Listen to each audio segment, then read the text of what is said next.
চট্টগ্রামের সবচেয়ে উঁচু পাহাড় হচ্ছে চন্দ্রনাথ পাহাড়। এটি চট্টগ্রামের সীতাকুণ্ডে অবস্থিত। আমি ঢাকা থেকে ট্রেনে করে সীতাকুণ্ডে চলে আসি। সীতাকুণ্ড বাজার থেকে সিএনজিতে করে চন্দ্রনাথ পাহাড়ের পাদদেশে আসি। এখানে পাহাড়ে ওঠার সময় বাঁশের লাঠি পাওয়া যায়। তারপর আমার চন্দ্রনাথ উঠার যাত্রা শুরু করি।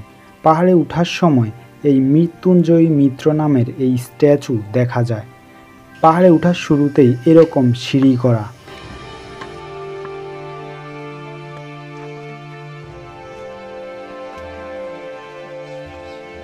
উপরে উঠতে উঠতে আপনি এরকম সুন্দর দৃশ্য দেখতে পাবেন।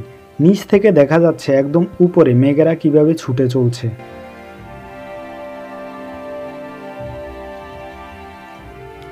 পাহাড়ে ওঠার সময় এরকম কিছু দোকান লক্ষ্য করলাম, যেগুলোতে প্রয়োজনীয় খাবার পাওয়া যায়, যদিও দাম একটু বেশি। আর উপরে ওঠার সময় অবশ্যই পানি নিয়ে উঠবেন। উপরে উঠতে উঠতে কখনো সোজা খাড়া পাহাড়, কখনো মেঘের ছুটে চলা চোখে পড়বে। বর্ষাকাল হওয়ায় বৃষ্টি আসা যাওয়ার মধ্যেই ছিল। বৃষ্টি হওয়ার কারণে রাস্তা আরও বেশি বিপজ্জনক হয়ে উঠেছিল। এখানে একটি ভুল হলে আপনি সোজা নিচে চলে যাবেন। অবশ্য আপনার পিছনের কেউ পড়লেও আপনিও সাথে পড়বেন। পাহাড়ে উঠতে কিছু পথ উঠতে হয়, আবার কিছু পথ নামতেও হয়।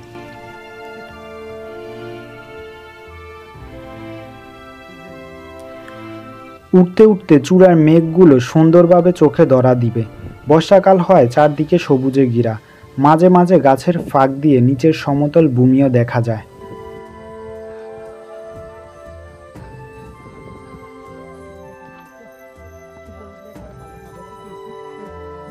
শুধু যে সিঁড়ি করা রাস্তা এমনটা কিন্তু মোটেও না। এখানে মাটির রাস্তাও আছে, আর বৃষ্টির কারণে মাটির রাস্তা দিয়ে চলতে কষ্ট হচ্ছিল। এখানে লেবুর শরবত এবং লেবুও বিক্রি করা হচ্ছিল।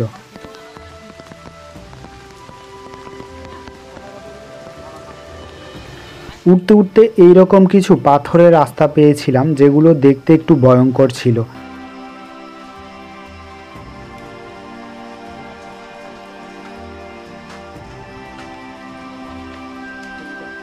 বৃষ্টির মাত্রা বেড়ে যাওয়াতে আশেপাশে যারা ছিল সবাই মোটামুটি ভিজে গিয়েছিল। আমার কাছে ছাতা থাকায় হালকা একটু রক্ষা হয়েছিল, যদিও একটুখানি ভিজেছিলাম।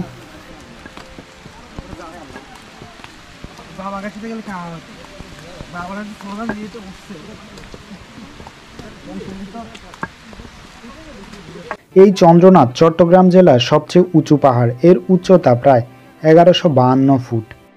চূড়ার কাছাকাছি যাওয়ার পর এইরকম অসাধারণ দৃশ্য চোখে পড়বে।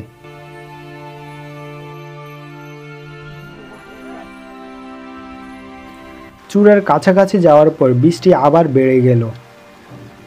অবশেষে আমি চন্দ্রনাথের চূড়ায় পৌঁছে গেলাম। আমার হাতের বাম পাশেই চন্দ্রনাথ মন্দির, আর ডান দিকে খাড়া পাহাড়। এখান থেকে বঙ্গোপসাগর ও সন্দ্বীপ দেখা যায়, কিন্তু আজকে মেঘের কারণে কিছুই দেখা যাচ্ছে না। তবে এখানে এসে মেঘের ছোঁয়া পেলাম, মেঘের ভিতর হারিয়ে গেলাম। এটি এক অন্যরকম অনুভূতি ছিল।